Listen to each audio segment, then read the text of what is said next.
Assalamualaikum warahmatullahi wabarakatuh. Saya Nabil Rehan dengan NIM 123290010. Kali ini saya akan mempresentasikan mata kuliah Fisika Awan dan Aerosol, review paper penelitian dengan judul Assessing Effective Radiative Forcing from Aerosol Cloud Interaction over the Global Ocean. Secara umum, paper ini membahas seberapa besar aerosol sulfat dari aktivitas manusia mengubah awan rendah di atas lautan, lalu seberapa besar perubahan awan tersebut mempengaruhi keseimbangan radiasi bumi. Latar belakangnya adalah aktivitas industri melepaskan aerosol dan gas prekursor yang meningkatkan jumlah inti kondensasi awan atau CCN di atmosfer. Nah, peningkatan CCN ini akan menyebabkan terbentuknya lebih banyak tetesan awan yang berukuran lebih kecil, sehingga mempengaruhi keseimbangan radiasi bumi dan menghasilkan efektif radiative forcing akibat interaksi aerosol awan yang selanjutnya disebut dengan irefasi, yang umumnya memberikan efek pendinginan. Rata-rata global irefasi didominasi oleh aerosol sulfat antropogenik, tetapi besar pengaruhnya itu masih sangat tidak pasti sehingga menyulitkan untuk mengestimasi equilibrium climate sensitivity atau yang selanjutnya disebut SES. Penelitian ini menggunakan metode untuk menghilangkan pengaruh-pengaruh faktor dari meteorologis yang mengganggu hubungan aerosol awan sehingga dapat memberikan batasan observasional yang lebih kuat terhadap irefasi dan ECS. Tujuan penelitian secara umum untuk menentukan besarnya irefasi dari aerosol sulfat antropogenik di atas lautan global dengan menggunakan observasi satelit bersamaan dengan mengontrol pengaruh meteorologinya. Nah, untuk wilayahnya sendiri adalah wilayah samudra global secara spesifik mencakup wilayah lautan yang berada di antara 55 derajat south hingga 55 derajat north. Lalu untuk periode observasi satelitnya menggunakan satelit Ceres dan MODIS dan data reanalisis meteorologi dari satelit Merah 2 pada rentang waktu 2003 hingga 2019 untuk periode perubahan iklim dari rentang 1850 sampai 1859 untuk periode pra-industri dan periode masa kini dengan periode 2005 sampai 2014. Untuk data yang pertama ada data satelit, ada dari dataset Ceres dan dataset MODIS.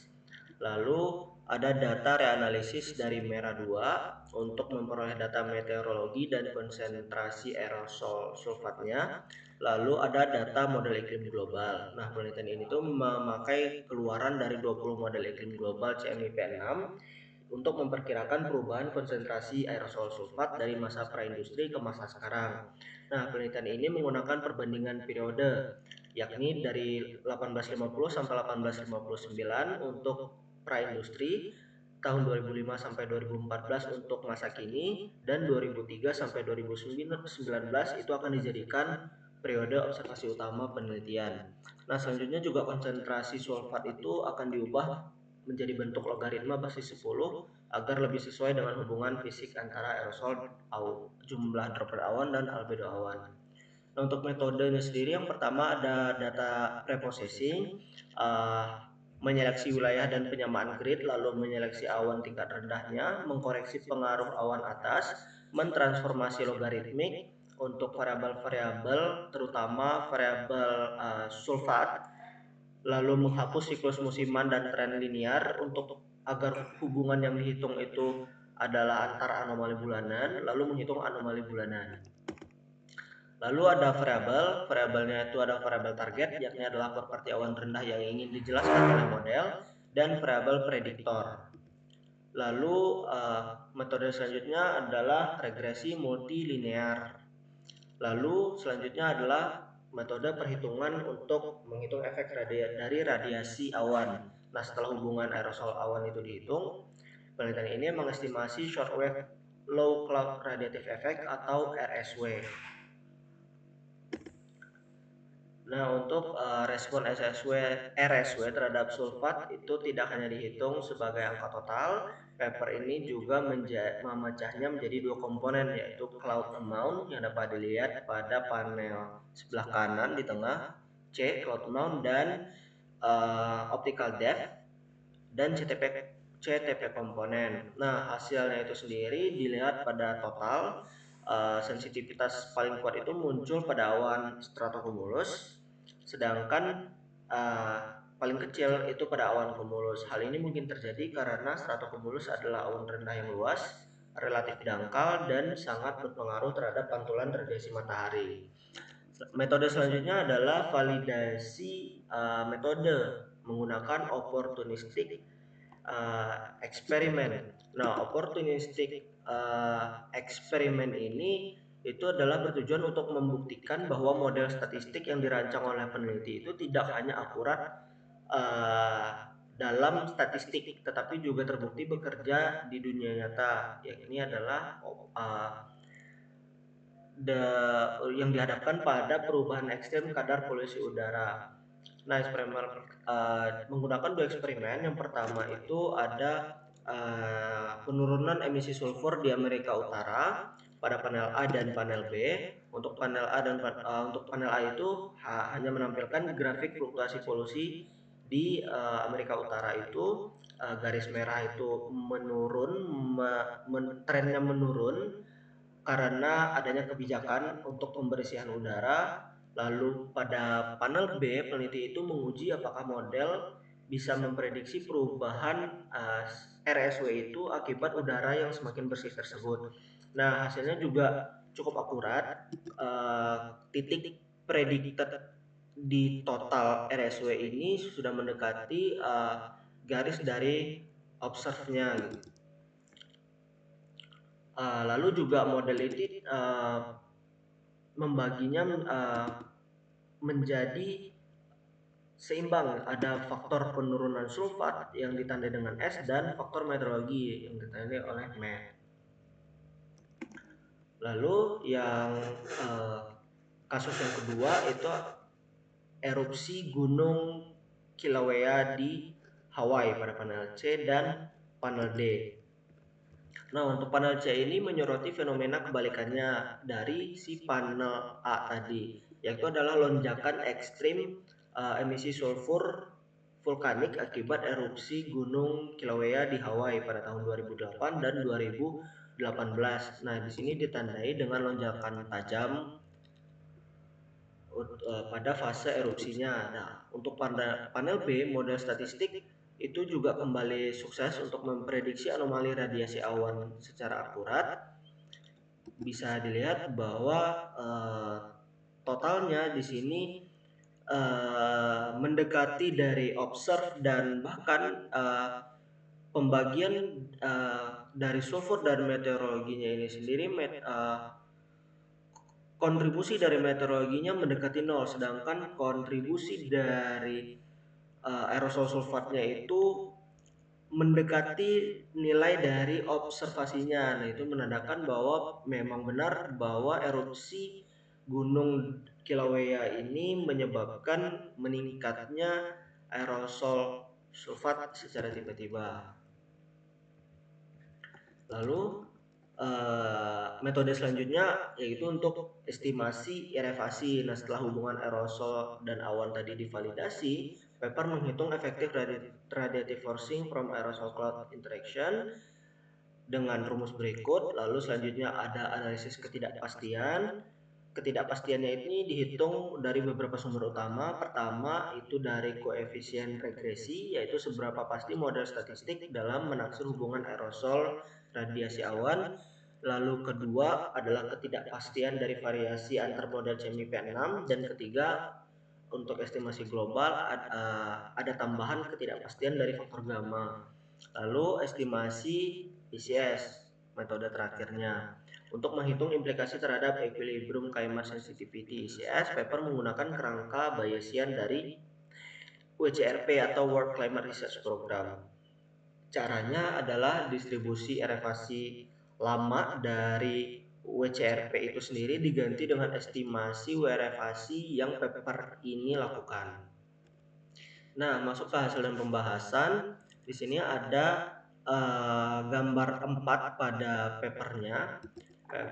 Gambar 4 ini untuk panel A adalah logaritma dari sulfat atau peta peningkatan sulfat. Nah, ini menunjukkan estimasi persebaran geografis perubahan konsentrasi sulfat dari zaman sebelum revolusi industri hingga masa kini berdasarkan dari ensemble 20 model CMIP6 tadi.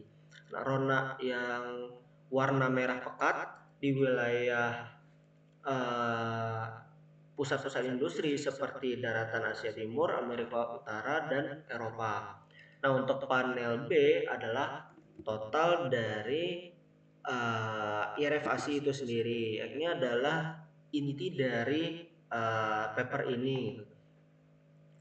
Nah, 3 kotak beserta garis vertikal itu merepresentasikan hasil kalkulasi dari 3 data satelit yang berbeda. Ini adalah Ceres dan 2 tipe filterisasi data MODIS. Nah, ketiga jenis pengolahan data tersebut secara meyakinkan dan konsisten menunjuk pada angka yang berpusat sekitar negatif 1,11 watt per meter kuadrat. Nah, angka negatif ini adalah bukti kuantitatif efek pendinginan dari awan polusi. Nah, untuk panel C dan D ini adalah membedah dari mana efek radiasi ini berasal. Selanjutnya ada di gambar 5, yaitu adalah implikasi iklimnya atau ICS tadi. Nah, untuk pada panel A ini adalah perbandingan antara IRF ASI dari model penelitian ini yang ditandai pada garis update dengan 2 model global lainnya, yaitu IPCC dan WCRP. Nah, dapat dilihat bahwa IRF ASI yang dimiliki oleh paper ini menunjukkan nilai yang lebih ke kiri atau lebih negatif dilihat pada garis tengah atau nilai mediannya yang lebih negatif daripada 2 model global lainnya. Nah, ini tuh mengkonfirmasi bahwa memang benar adanya efek masking atau pendinginan dari polusi udara yang selama ini ternyata jauh lebih kuat dibanding estimasi dari 2 model di atasnya, IPCC dan WRCP. Nah, pada panel B ini adalah ICS atau tadi revisi dari sensitivitas kesetimbangan iklimnya. Ini tuh adalah dampak dari panel A IRF ASI itu. Jika efek pendinginan aerosol itu terbukti sangat kuat menahan suhu bumi sejak era industri, maka efek murni pemanasan dari gas rumah kaca seperti CO2 yang ada di balik masking aerosol tersebut bisa kita simpulkan nyatanya itu sangat berbahaya. Pada panel B garis update yang ini memprediksi suhu masa depan ICS bergeser signifikan ke arah kanan atau lebih panas dibandingkan dua model sebelumnya, yaitu WCRP dan IPCC. Nah, rentang prediksi suhunya itu melonjak menjadi 2,9 hingga 4,5 Kelvin. Nah, untuk kesimpulannya pada gambar ini tuh bumi kita ini ternyata memiliki sistem yang lebih sensitif terhadap efek gas dari antropogenik, yang pada akhirnya pemanasan global jangka panjang itu akan berpotensi lebih parah dan lebih ekstrim dibandingkan apa yang diprediksi oleh penilaian internasional saat ini.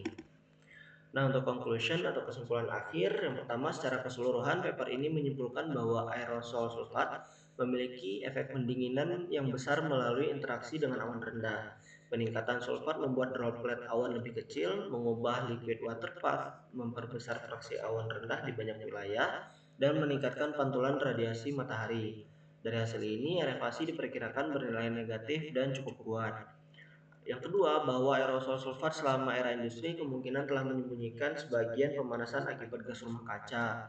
Namun efek aerosol yang tidak bertahan lama di atmosfer ini akan mengakibatkan ketika emisi sulfur itu dikurangi, efek pendinginan itu akan hilang dengan cepat. Dampaknya pemanasan global yang selama ini tersimpan dapat terlihat lebih kuat dalam beberapa dekade berikutnya.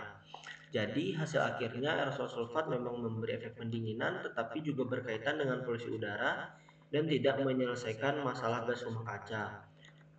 Pada paper penelitian ini mempertegas bahwa jika efek pendinginan aerosol lebih kuat dari perkiraan sebelumnya, maka sensitivitas iklim terhadap gas rumah kaca juga kemungkinan lebih besar dari perkiraan sebelumnya. Sekian, terima kasih penjelasan dari saya. Assalamualaikum warahmatullahi wabarakatuh.